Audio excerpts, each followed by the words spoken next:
Bonjour, c'est Laura Lipinski et aujourd'hui j'ai le plaisir de partager avec vous une formation que j'ai pu suivre hier avec un de mes mentors aux États-Unis, Ray Higdon. Et en fait, il aborde un sujet qui va vraiment vous intéresser parce qu'en fait, il s'agit de savoir comment est-ce qu'on fait le suivi avec un prospect quand on tombe sur son répondeur. Donc vous avez récupéré des coordonnées, vous avez réussi à faire une présentation ou à lui envoyer une vidéo de présentation, vous convenez d'une heure précise pour le rappel. Attention, il ne faut jamais terminer un appel ou envoyer une vidéo ou terminer une présentation sans convenir un jour et une heure précise de rappel. Donc vous rappelez à l'heure convenue et vous tombez sur le répondeur vocal. Alors que faire? Vous tombez la première fois dessus, vous dites bonjour, c'est Laura Lipinski. Voilà, en fait, je vous rappelais comme convenu aujourd'hui à telle heure. Rappelez-moi dès que possible et là vous dites votre numéro de téléphone. Vous raccrochez. Vous laissez passer au minimum 24 heures, environ 24 heures. Si la personne ne vous a pas rappelé, vous rappelez. Et là, si vous tombez encore une fois sur le répondeur vocal, eh bien vous dites tout simplement « Bonjour, c'est Laura Lipinski, donc voilà, je vous ai laissé un message hier, mais je ne suis pas sûre si vous l'avez entendu.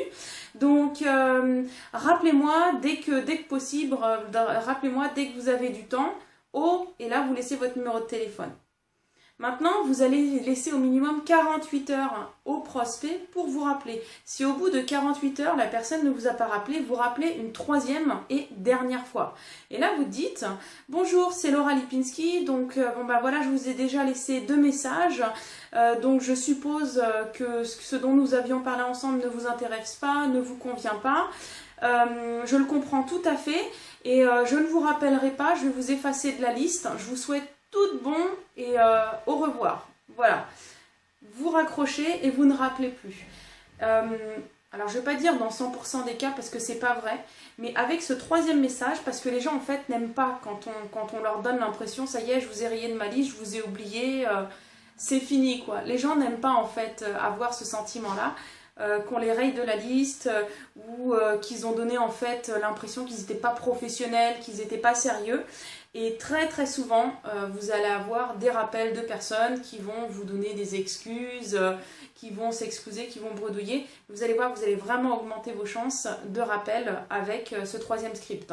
Voilà, donc si ces scripts et si donc cette vidéo vous a aidé, surtout partagez-la avec vos distributeurs parce que je sais que c'est vraiment un des plus gros problèmes que rencontrent les distributeurs.